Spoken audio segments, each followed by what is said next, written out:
Hello everyone, welcome back to the class.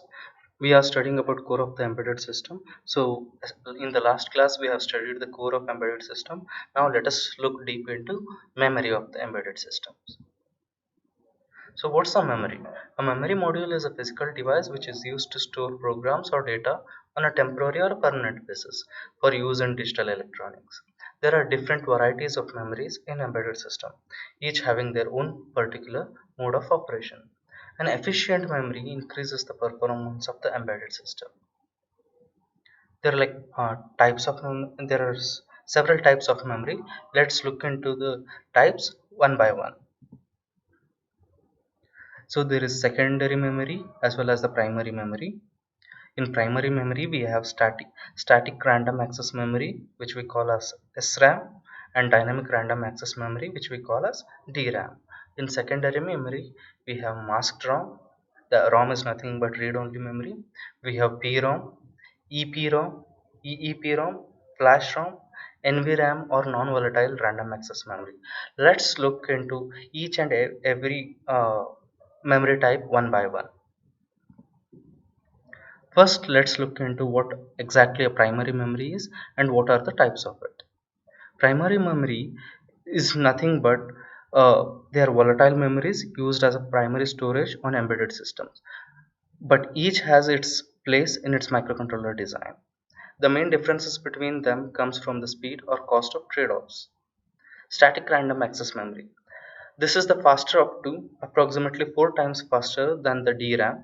Since it needs more transistors per bit of data, it is also more expensive compared to DRAMs. What is dynamic random access memory then?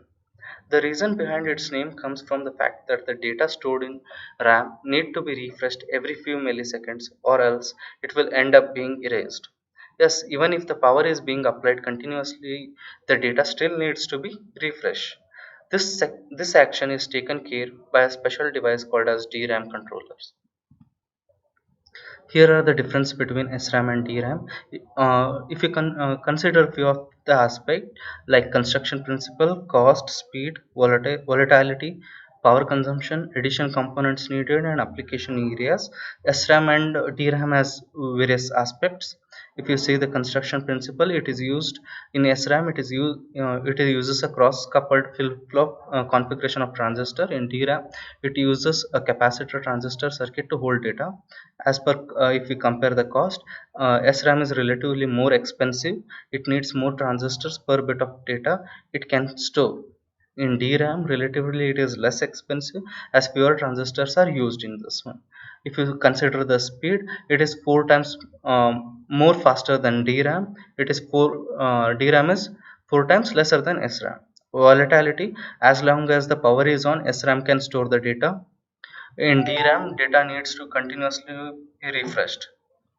A power consumption, consumes less power compared to DRAM.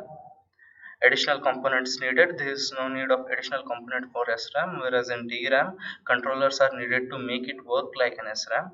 This controller offloads the data refreshing duties of a microprocessor, and hence a DRAM coupled with a DRAM controller behaves more like an SRAM from processor's perspective. In application areas, application of SRAMs are scenarios that are need where the memory needed is very fast, and DRAM is budget applications that do not need the speed of SRAMs. Now coming to the secondary memory, let's look into what masked ROM is. The main characteristics of this device is the fact that the data is written into the device as it gets manufactured and it is impossible to change them. A function and applications of masked ROM are they usually serve the functions of storing the bootloaders and microcontrollers and to store microcode on microprocessors. This type of storage is generally used in mass produced or long term devices. PROM stands for programmable read only memory.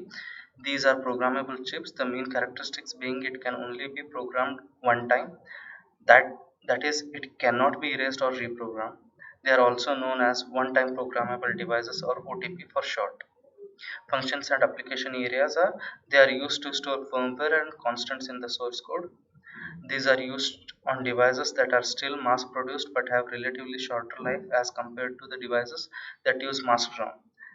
Examples of PROM are home appliances like TV, washing machine, and microphones. EPROM. EPROM stands for Erasable Programmable Read-Only Memory. These chips usually have a small glass window on top of it, and if you expose them to direct sunlight, they will erase the chip's data. They can then be programmed again with the fresh data. Functions and application areas are similar to PROM. They are also used to store firmware and constants in the source code. Though more expensive than PROMs, their ability to be programmed makes EEPROM an essential part of the software development and testing process. Now let us look into EEPROM. EEPROM stands for Electrically Erasable Programmable Read-Only Memory.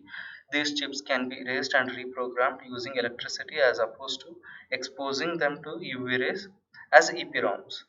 Functions and application areas: storing firmware during the development phase of the product, storing runtime constants after production, storing updatable firmware after production.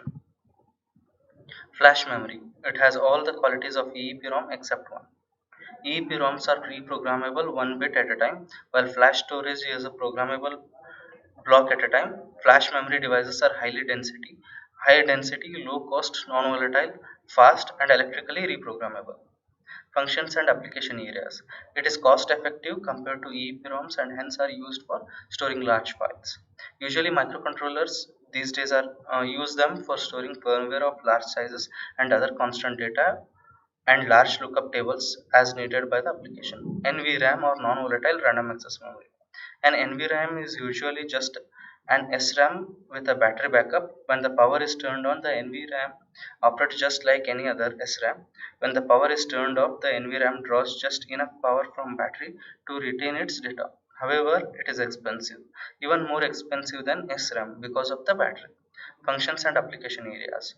NVRAMs are used usually in applications where startup time is extremely important and we cannot afford to lose even microseconds of time trying to load a program from slower storage like flash or EEPROM.